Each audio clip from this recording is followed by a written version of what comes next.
Now, from Wish TV, your local news source, this is All Indiana Politics. Good Sunday morning. Welcome to another edition of All Indiana Politics. I'm Phil Sanchez. The CEO of one of the world's largest banks says without American leadership, the world wars that defined the 20th century could happen again. Those comments came during an exclusive one-on-one interview with News 8's Scott Sander. JP Morgan Chase CEO Jamie Dimon tells us that Congress should dramatically expand the earned income tax credit. We began by asking why he believes the Fed likely won't cut interest rates anytime soon. Is that a strategy that you think is a winning strategy, waiting, seeing? Are things moving in the direction that may give you more comfort or less comfort? You know, I mean, I don't think they really had a choice, okay, which is they were a little late raising rates to 5%. The economy was very strong. It's still kind of strong. Consumers have money, house prices are up, stock prices are up, jobs are plentiful, wages are starting to go up, particularly the low end. Businesses are in good shape. So they're going to have to react to what actually happens. And so, you know, some think they'll reduce rates a little bit, some think a little bit more. I think there's a chance they may not reduce them at all. So I'd be a little cautious in this one because the good news is the strong economy. The bad news is that does correlate to inflation. So, but you'd rather have a strong economy with low inflation than a really weak economy. Everything you just said sounds rosier than maybe a couple years ago, but we still have everybody at home thinking this economy is shaky, I'm uncertain about it. Some people just flat say, I think it's bad. How do you square the two? Yeah, I think there's part of the reason of all this polarization. I think there is probably an accurate thing when people say there are two Americas. That one America, you know, the bottom 20%, you know, are making $15 an hour or less. They may not have medical.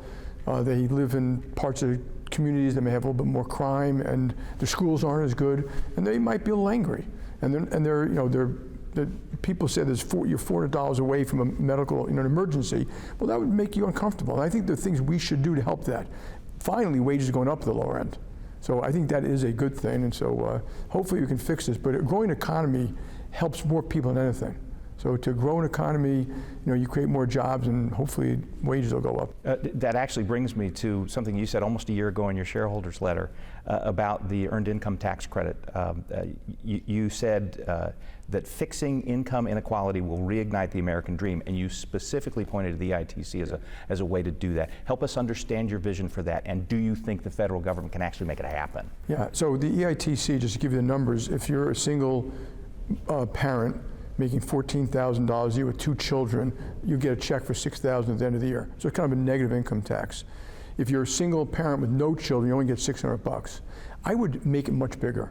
Because I think jobs bring dignity, jobs bring better outcome, better family outcome, lower crime, less drugs.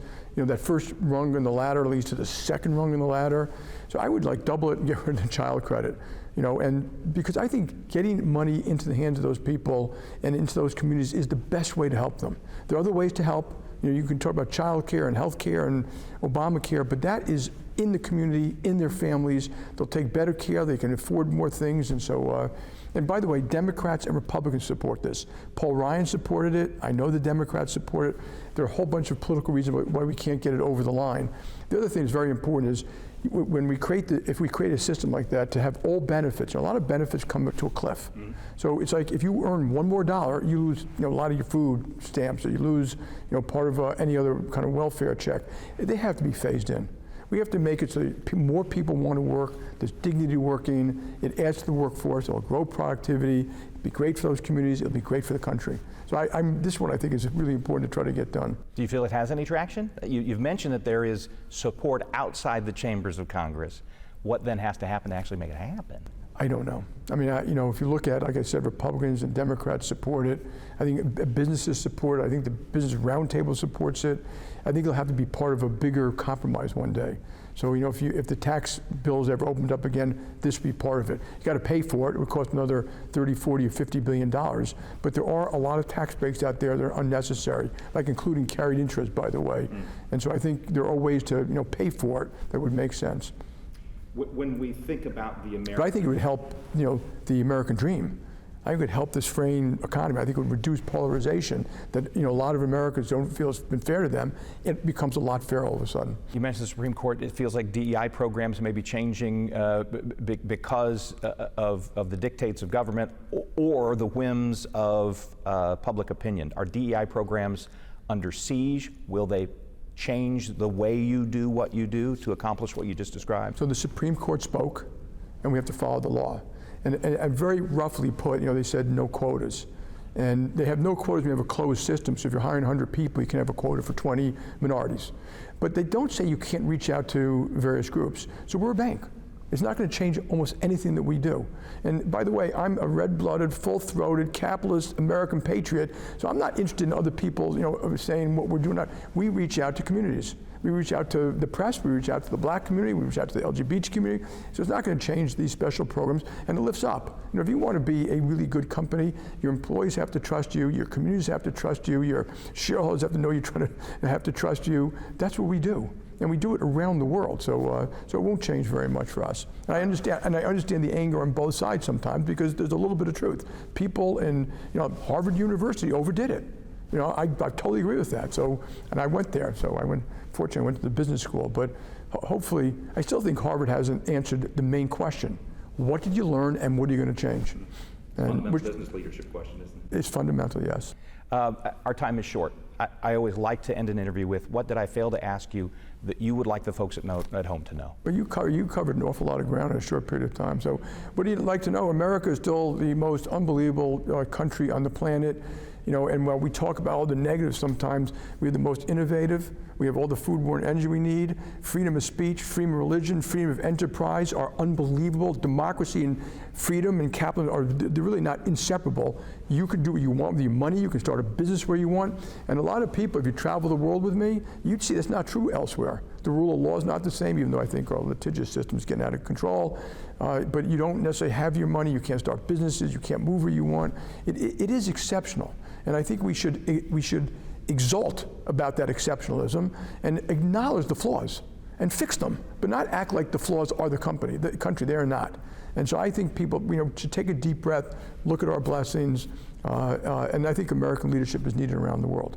There's a lot of, hopefully people learn from the invasion of Ukraine. The world is not a safe place.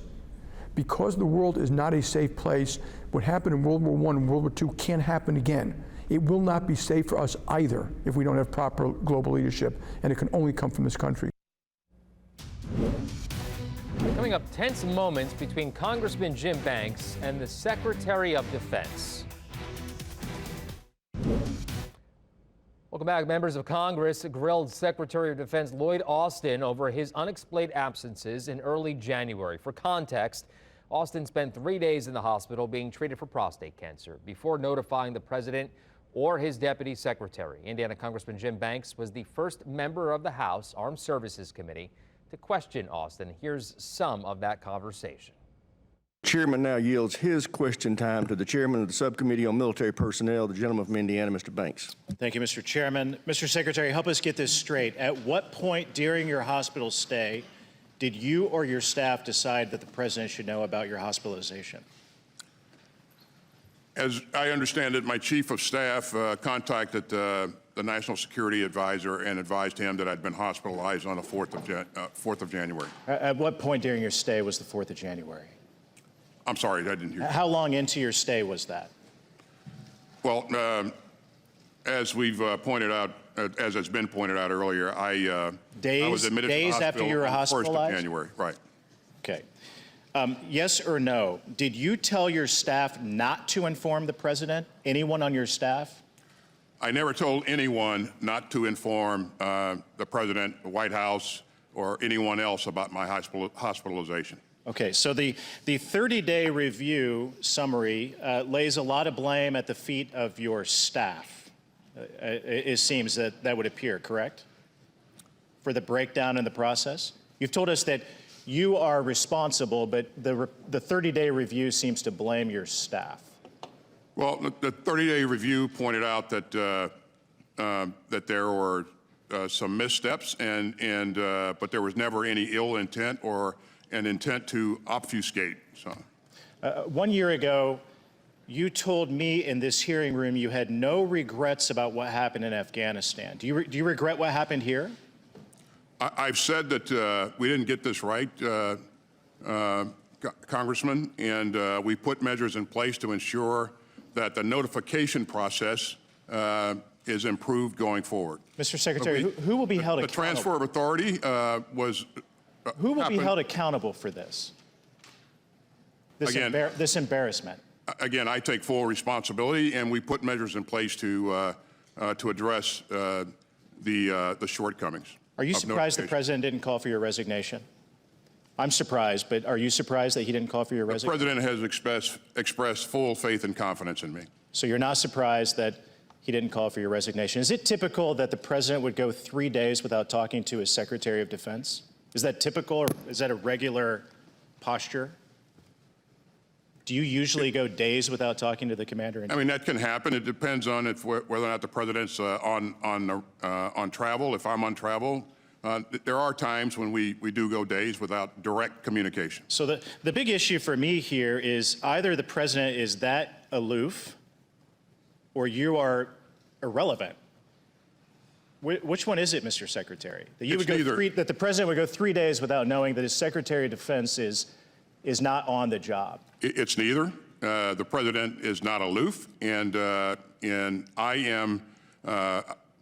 participate in all of the Let me ask you this. critical decision-making On January 2nd, while you were in the hospital, President Biden was vacationing in the Caribbean. Your deputy, who the president didn't even know had operational control, was on a beach in Puerto Rico. What kind of message does that send to our adversaries? The key piece is that, number one, the deputy has the ability to, she has access to secure communications. She has the ability to participate in decision-making processes from wherever she Mr. is. Secretary, our adversaries should fear us, and what you've done has embarrassed us. And let me sum this up by this. A leading Chinese propaganda outlet said that what happened to you exposed, quote, internal chaos. A leading Russian propaganda outlet said that your disappearance, quote, effectively compromised the Gentleman's time's expired. Chair now recognizes the chair. Embarrassed us. Chair now recognizes the ranking member. All right, coming up, candidates kicked off the ballot and a possible deal for the attendant care program. Indiana's best political team weighs in.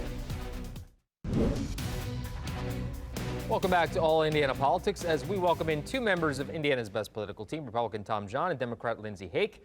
Let's begin with a pair of key changes to Indiana voters' ballots this week, guys. The Indiana Election Commission ordered John Russ to be removed from the ballot, and the Indiana Supreme Court rejected his lawsuit against Indiana's two primary rule.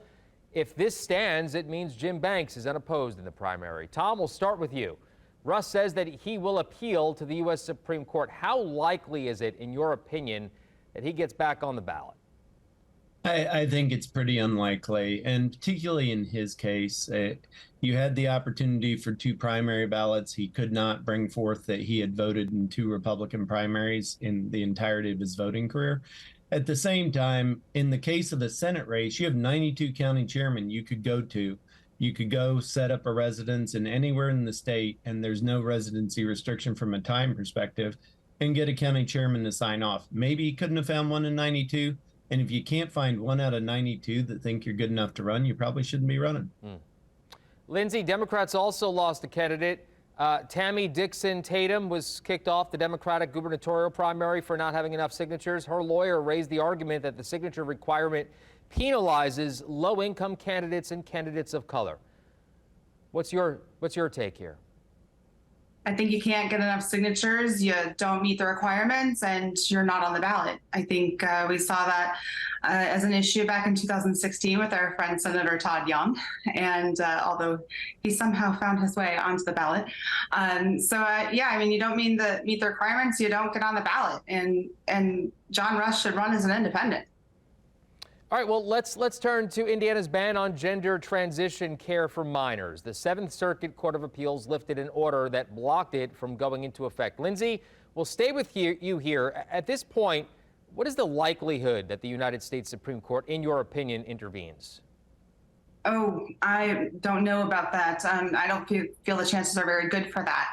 Unfortunately, this situation has left many children in the situation where they're looking for their next, their doctors, frankly, in limbo as they were in the middle of care that was needed for them and determined to be the best course of action for them. And unfortunately, they're just sitting here wondering what's next and how the government is going to screw up their lives next. It's unfortunate, and we really need to find a way to move forward to leave folks alone and let them live their lives. Tom, should the law's authors be worried about the injunctions that have been issued against similar such laws nationwide? Well, I think, for one, General Rokita gets credit for a win here, and it's a win that he's supporting the legislature, and not regardless of the policy of it. But I do think you're probably going to see the Supremes have to take it up because you already have a split in the circuits. You have the 6th and 7th on one side, the 8th and 9th on another. And I think this is probably not the last stop, so we'll see where it gets settled, but it's going to get settled at some point coming up. All right, well, we'll keep a close eye on it. Let's turn now to the legislature. After weeks of wrangling, lawmakers appear to have a deal to preserve attendant care reimbursement for families of medically complex children. Lindsay, I'll start with you. You've been extensively involved in those discussions. Is this going to be enough?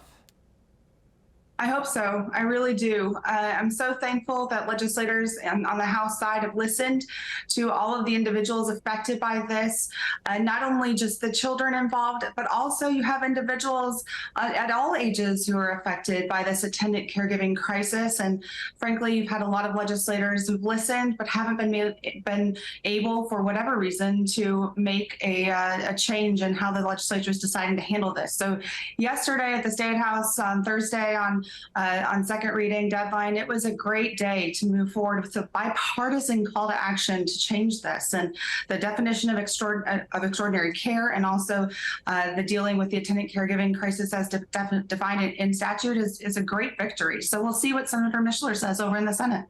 Tom, I want to get your thoughts on this as well, but also, are there enough safeguards to prevent this from happening again? Well, I think initially we're a ways from whatever the deal's going to be. There are obviously parties in this that still have concerns, and this has to go back to the Senate for concurrence. And if the Senate dissents, then we'll have a great deal more discussion, I suspect, in conference committee. I mean, this is hard. It's hard stuff. You have families who are in crisis and they want and need support, but by the same token, you have to balance those against the state's needs and the needs of all the citizens of the state.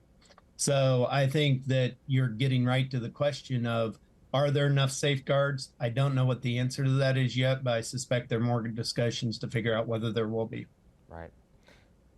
Well, Tuesday is Super Tuesday, as you guys very well know. There are primaries and caucuses in 16 states. Tom, we'll stay with you here. If Donald Trump runs the table on Tuesday, does Nikki Haley drop out?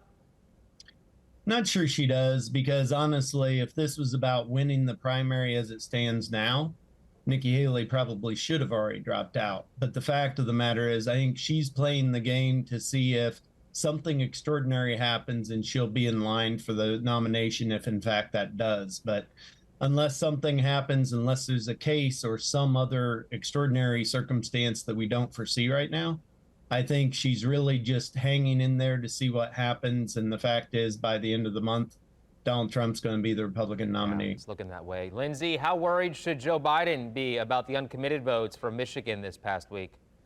Not worried at all. I think the president is confident in his abilities to move forward. I think the majority of the Democratic support system behind him is as well. And we're looking forward to a spirited debate come November. Okay. Should Austin resign? Should Lloyd Austin resign? One final question for you both. I'll take this first, Tom. Go ahead. I mean, I think this calls into question leadership. As he said in the hearing, he is responsible, and this sort of abdication of leadership where you've got the person in charge on the beach. Unfortunately, we are out of time. Thank you very much. Good to see you both. Thank you. We will be right back. All right, thank you for joining us for All Indiana Politics this week. We'll be back here next Sunday morning at 9:30. You can also find our brand new All Indiana Politics podcast. It's part of the All Indiana Podcast Network over at wishtv.com. Have a great rest of your weekend.